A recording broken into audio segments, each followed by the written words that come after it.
Vergonha. Esse é o sentimento de quem espera uma política decente em Rio Preto ao ver as cenas que se assistiu ontem na Câmara de Rio Preto, né, Rodrigo Lima? Boa tarde, hoje é 4 de abril de 2018, um dia histórico para o país. Nesse momento, ali na TV, está sendo transmitido ao vivo o julgamento do pedido de habeas corpus do ex-presidente Lula. Que no fundo, né, Rodrigo, é um julgamento maior. O que está se discutindo no fundo é se condenados em segunda instância têm ou não que ser presos. Boa tarde. Rodrigo, antes da gente entrar na história do Lula, que está ali, já está 1-0, né, o ministro Edson Fachin votou contra o habeas corpus, ou seja, contra o Lula e a favor de que pessoas condenadas de certa forma, né, de que pessoas condenadas em segunda instância possam ser presas. No nosso site, Rogério, está ao vivo também. Quem está aí na internet, não tem acesso à televisão, quiser acompanhar, boa tarde primeiro aos internautas, a você, Rogério. Quem quiser acompanhar, está ao vivo também no nosso site. Você pode acessar também pelo nosso Facebook do Diário da Região. Olha que bacana. Contamos com a sua audiência. Ô Rodrigo, mas o que aconteceu ontem na Câmara de Rio Preto em 20 anos de política, cobrindo política aqui em Rio Preto? Eu nunca vi igual. Eu passei um tempo fora, entre 2002 e 2003, você que esteve aí, estava aí. Você já viu alguma coisa tão lamentável? Que coisa, né? Briga de rua, né?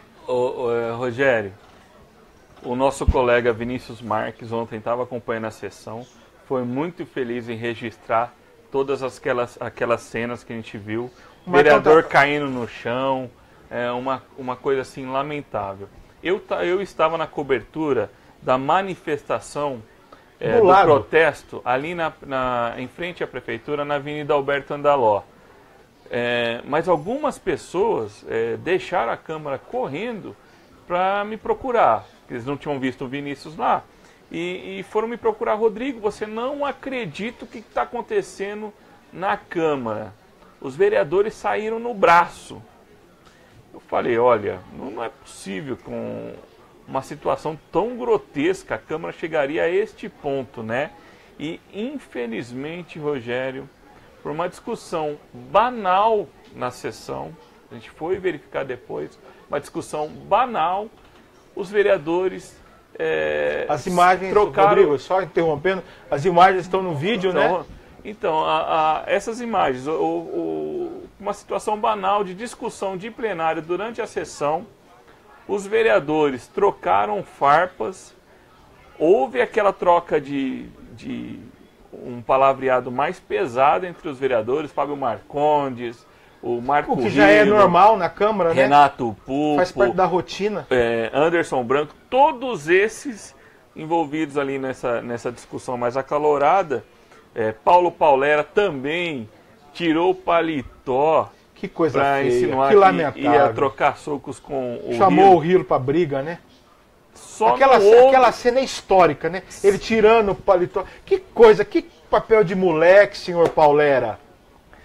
Só não houve ali a troca de socos mesmo, porque o Anderson Branco, imagina só você, foi contido pelos colegas, pelo Celso Peixão, e ele tomou uma gravata um mata-leão do colega ali, do colega Zé da Academia, que faz artes marciais, e teve que ser imobilizado, foi ao chão, uma autoridade de Rio Preto, todo mundo assistindo pela TV Câmara.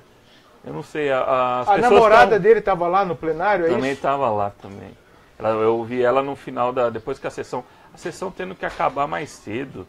A discussão de projetos para a cidade os debates deixaram de serem feitos aí por conta dessa infelicidade da Câmara de Rio Preto.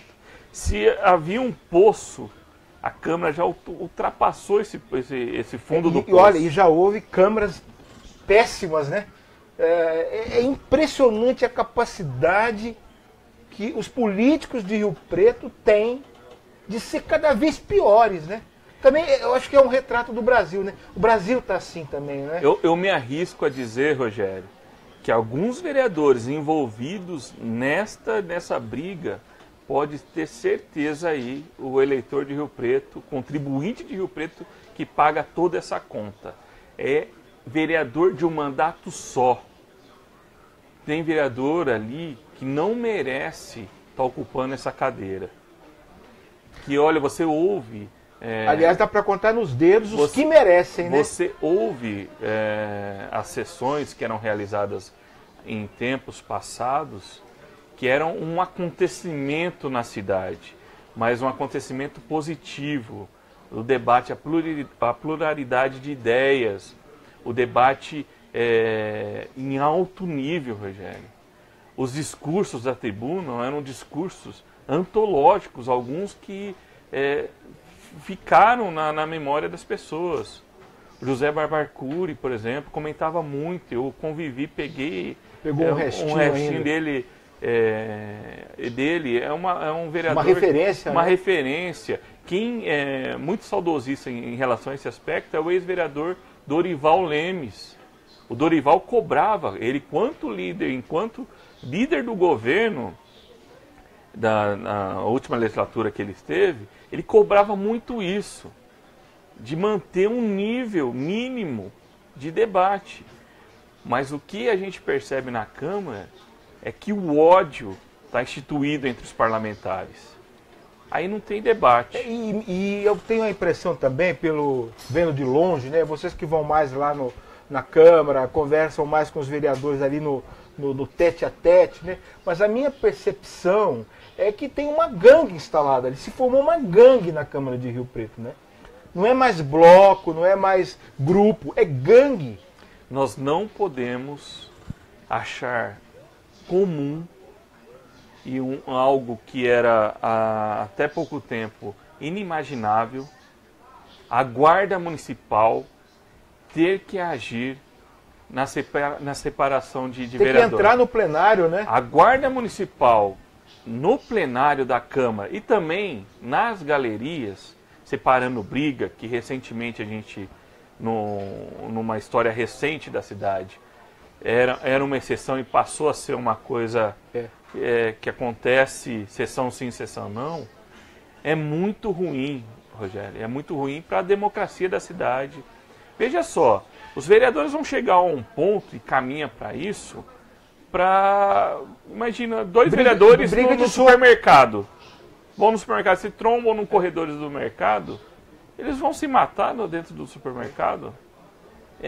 Os vereadores têm... E olha só, eu não vejo até a responsabilidade do presidente da Câmara, Jean Charles. Pelo contrário. Ele acaba ficando numa situação muito delicada. Apesar dele ter o comando da sessão, ele não tem nenhuma influência a ponto de impedir que essas trombadas aí aconteçam no plenário. Aliás, a atitude mais sensata de ontem foi a dele em encerrar aquele espetáculo grotesco, né?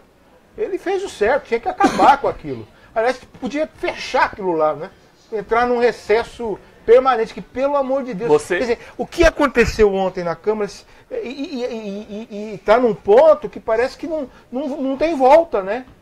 É o que você falou, tá um clima de ódio ali, quer dizer, é a deturpação total da democracia, que é o diálogo, que é a conversa, que é a discussão. Não. Agora eles estão querendo resolver no braço, gente. É um absurdo. Não há de se ressaltar aqui, você falando numa gangue, mas há de se ressaltar aqui que não há santos. Não. O mais bonzinho ali é vereador, foi eleito vereador de Rio Preto. Pro bem ou pro mal. O cara tá lá para representar a população. E é triste ver que estão representando muito mal. Aliás, vale uma crítica aí ao vereador Marco Rilo, né? Que tudo começou com o vereador Marco Rilo, uma discussão entre o vereador Marco Rilo e o vereador Fábio Marcondes, que também não é santo, que o Rilo chamou o cara de ladrão, de bandido. Não é esse tipo de diálogo que se espera de um legislativo, né? E o Marco Rilo é o zero e vezeiro em atacar os colegas, né? E o pior de Dessa forma. E o pior de tudo, sabe o que vai acontecer, Rogério? Depois de tudo isso que a gente viu, os vereadores não tiveram a hombridade, os vereadores envolvidos nessa história toda, de pedir desculpa. Aliás, é o que a população aguarda.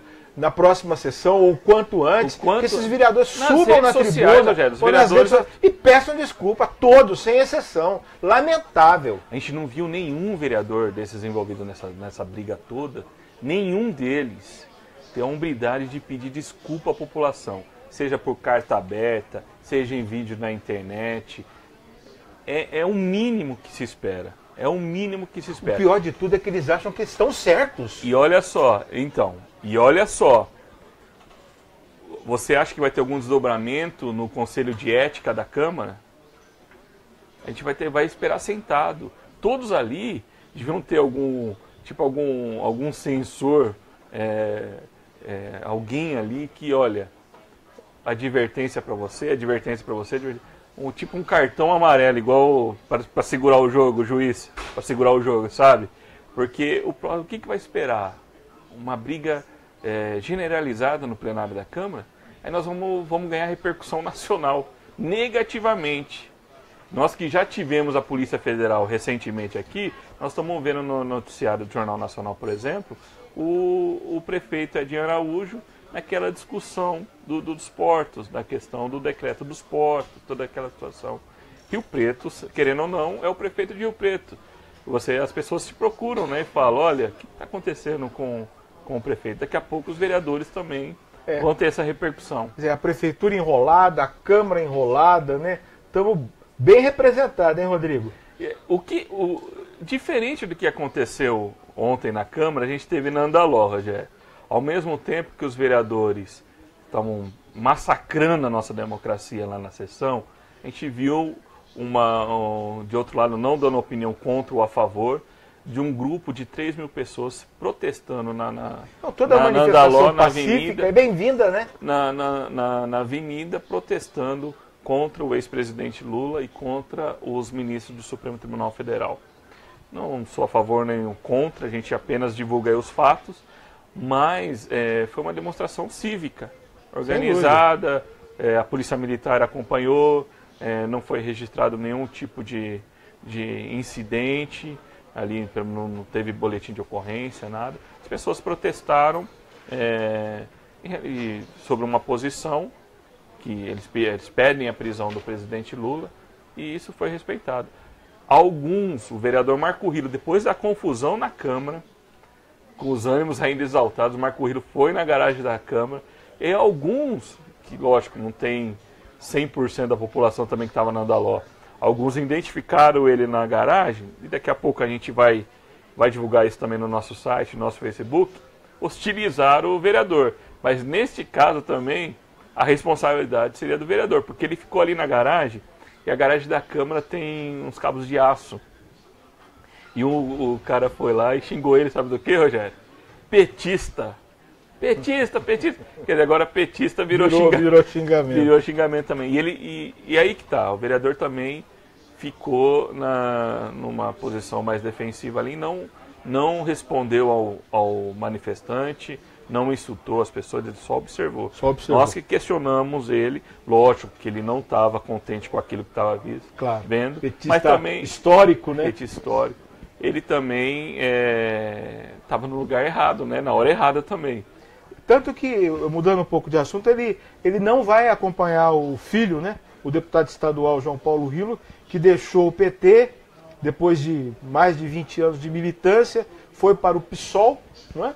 E o Marco falou que continua no PT, né? O João Paulo, na minha opinião, Rogério, ele usa como o principal argumento dele para se deixar o partido é de que ele estava sendo até sofrendo boicote pela bancada do partido na Assembleia Legislativa. Para mim, isso é conversa para boi dormir. Ele sabe que no partido, permanecendo no PT, na próxima eleição em outubro, a reeleição dele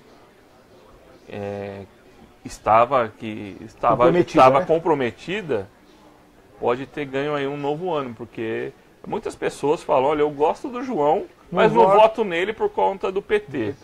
Mas assim, estava à esquerda, né? Ele foi um pouco mais à esquerda, né? Exatamente. Então a gente não sabe ainda a dimensão dessa mudança, se vai surtir esse efeito positivo aí que o staff do João Paulo espera, né? Ô Rodrigo, outra coisa, voltando à Câmara, né?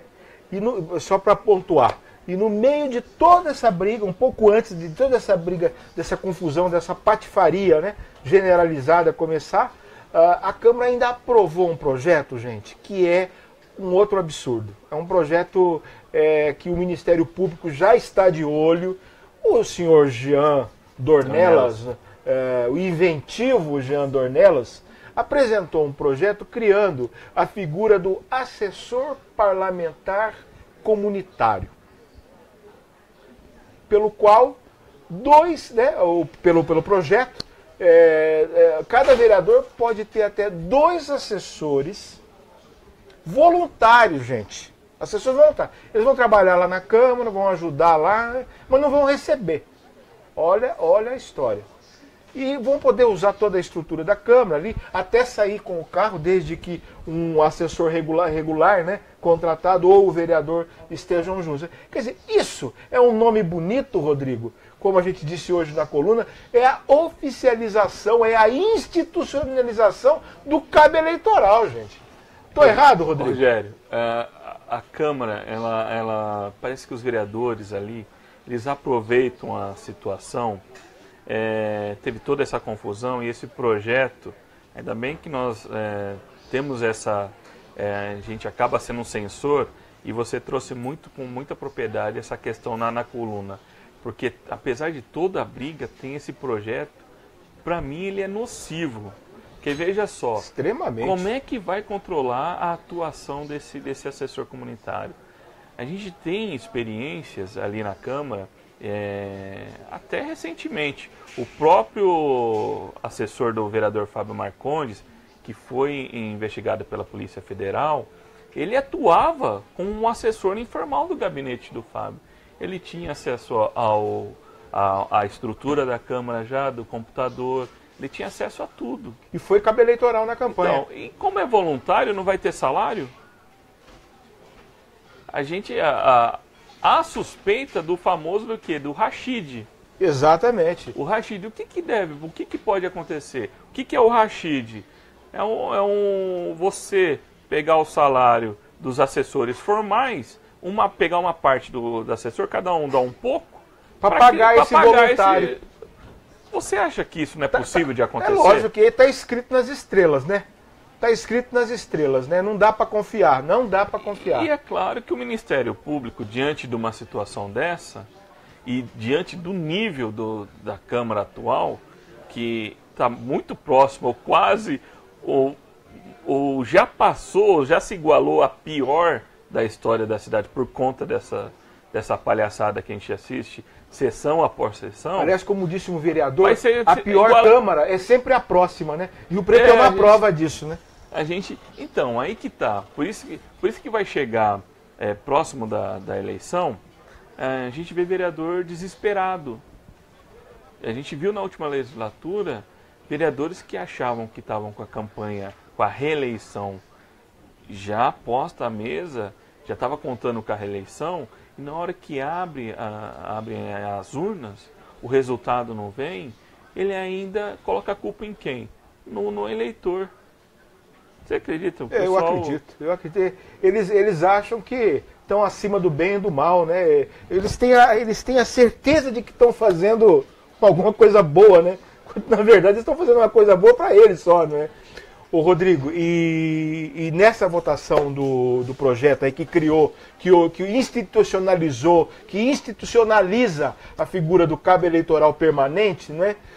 Mais um destaque positivo para o presidente da Câmara, Jean Charles, que não só votou contra o projeto, mas alertou para os problemas, para eventuais problemas que isso pode trazer para a própria Câmara. Porque se um assessor sofre um acidente de trabalho, como é que fica a situação? A Câmara vai ter que arcar? Né? É uma questão complicada, essas maluquices aí do vereador Jean Dornelas. Os vereadores, eles sabem disso, que eles vão responder, aliás, até por possível improbidade administrativa, foi feito o alerta, igual ocorreu em casos anteriores, em votações anteriores, né? A gente teve, por exemplo, o caso da barganha, da troca de cargos por votos na mesa diretora, que os vereadores ainda respondem na justiça.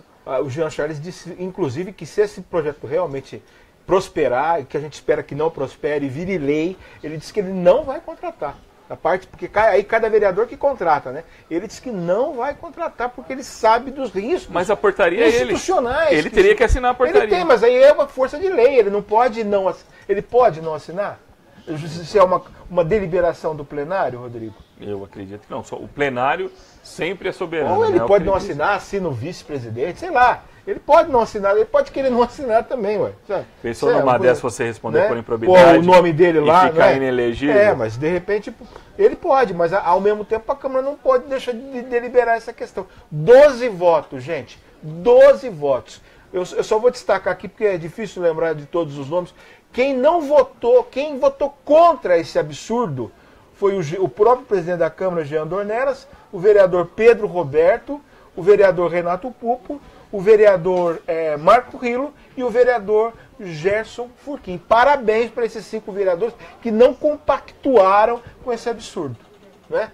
Rodrigo, vamos encerrar o programa porque está todo mundo agora interessado no julgamento ali do habeas corpus do Lula. Parece que mesmo... O Fachin já votou... Já teve um voto contra, né? Contra o habeas corpus, contra Lula. Agora, eu estava lendo que mesmo que o julgamento hoje negue esse habeas corpus ao Lula, ele não deve ser preso hoje ou amanhã. Que parece que tem um rito lá de recurso, um processo lá do Tribunal Regional Federal. Conversamos ontem até com a assessoria do próprio Supremo. Eles falaram, olha, não é assim uma coisa automática. Você teria, dependendo do resultado, as instâncias inferiores serão notificadas da decisão. Então, porque o que eu li, tem uma tramitação. O que eu li é o seguinte, tem um recurso que o Lula entrou no dia 26 de março, que foi julgado no dia 26 de março pelo TRF4. Aqueles embargos. Os embargos de declaração. E o TRF negou.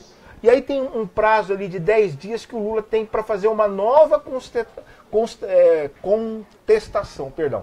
E aí, só a partir daí que o Moro poderia decretar a prisão do Lula. Parece que esse prazo vence no dia 6 de maio. Então, e é uma sexta-feira. A expectativa é de que se o habeas corpus for negado, e o Moro faria o pedido de prisão só a partir do dia 10 de maio. Quer dizer, não está livre da cadeia não, gente. Se o habeas corpus for negado, né, a partir aí do dia 10 de maio, ele corre o risco real de ser preso. Isso não significa que ele não possa ser candidato. Olha só como que é a lei brasileira. Ele pode sim ser candidato da cadeia, Rodrigo. Você sabia disso? É uma situação, e todo mundo está esperando, né, Rogério? Eu tive ontem com o Flávio Rocha, que é o pré-candidato a presidente pelo PRB. Dono da Riachuelo? Dono da Riachuelo. Ele participou do evento do LID aqui em Rio Preto. Foi até num buffet aqui na cidade. E me parece assim, ele defendeu a prisão do Lula, lógico. A gente tem a avaliação, por exemplo, do ministro, senador Aloysio Nunes, que é aqui de Rio Preto, que se o Lula disputar a eleição, no mínimo ele vai estar no segundo turno. Essa é uma avaliação que o meio político faz. E a gente vê assim claramente que o pessoal está num compasso de espera em relação ao futuro do ex-presidente Lula. O fato é o seguinte, o Lula pode ser candidato. Isso não quer dizer que ele é elegível, porque ele é ficha suja. Então, mas todo esse trâmite, né, e na justiça brasileira permite ele pode registrar a candidatura, né? Pode inclusive ganhar, mas não levar. Aí a candidatura dele vai ser claramente impugnada por algum partido ou pelo Ministério Público, né, eleitoral. E só que ele pode continuar nesse processo até o dia 17 de setembro, que é o último prazo que o PT tem, né, para, percebendo que a candidatura dele não vai prosperar, tem para trocar de candidato. Ou seja, o Lula pode ser candidato até praticamente aí na boca da eleição. 2 semanas, menos de 2 semanas antes da eleição, que é 7 de outubro. Ele pode ser candidato até 17 de setembro. O que tumultua muito aí, né, o cenário eleitoral. Porque as convenções partidárias acontecem bem antes. Em julho é o prazo limite, né? Agosto. Então, quer dizer, todo mundo vai esperar até o último momento para ter uma definição. Porque são 2 eleições, uma com o Lula e outra sem o Lula, né? O PT, no caso, não teria nem plano B. Falando em Aloysio, gente, uma informação ontem que veio até pela Agência Estado, que ele teria confidenciado aí aos ministros Moreira Franco e Eliseu Padilha, que é do núcleo ali colado ao presidente Michel Temer, que deve permanecer no Ministério das Relações, que vai permanecer no Ministério das Relações Exteriores. Isso significa que ele não seria, né, candidato à reeleição de senador. Mas ele mesmo ainda não definiu. Ele mesmo ainda não confirmou essa informação. É uma conversa de bastidor. Publicamente, numa entrevista numa rádio anteriormente, ele disse que seria, né? Disse que seria candidato. Mas ele não tem se movimentado, ele está muito quieto, o Aloysio, né? Rogério, o Aloysio foi muito bem votado na eleição. É um nome que hoje ele foi muito conhecido. O mais votado da história. Né? Ele hoje é o que a gente tinha uma desconfiança da eleição dele, em 2010, né? 2010. Que havia uma desconfiança, que ele seria até desconhecido. Azarão, né? Azarão. E era azarão, né? E era azarão. E se tornou o mais votado da história. Então ele tem uma posição consolidada, é ministro do atual governo, né? Andando bem ou não. Então, se ele definir entrar na disputa, ele vai disputar de igual para igual com qualquer candidato. Ao mesmo tempo, essa avaliação dele não ser candidato mostra que tem muita gente graúda aí, por exemplo, o Datena, a gente percebe que pode ser. Então, já ouvi dizer também que é um nome que não deve ser, né? Então, mas inclusive pelo PRP. Partido aqui de Rio Preto. A gente só vai ficar sabendo do quadro mesmo quando fechar. Na boca depois do dia 7, agora. Na marca 7, do pênalti, né? 7 de abril, quando o pessoal tem um prazo para deixar os cargos. Não, mas ele não precisa deixar, né? O Datena tem um pouco mais de tempo, né? Porque ele já está afiliado. Houve algumas alterações na legislação que cada caso cada caso é um caso. Né? É isso aí. Gente, muito obrigado pela audiência. Vamos acompanhar aí o julgamento do habeas corpus do ex-presidente. Todos os detalhes, não só na internet, mas na edição de amanhã do Diário. Contamos com a sua audiência, com a sua leitura. Muito obrigado. Valeu, Rodrigo. Um abraço.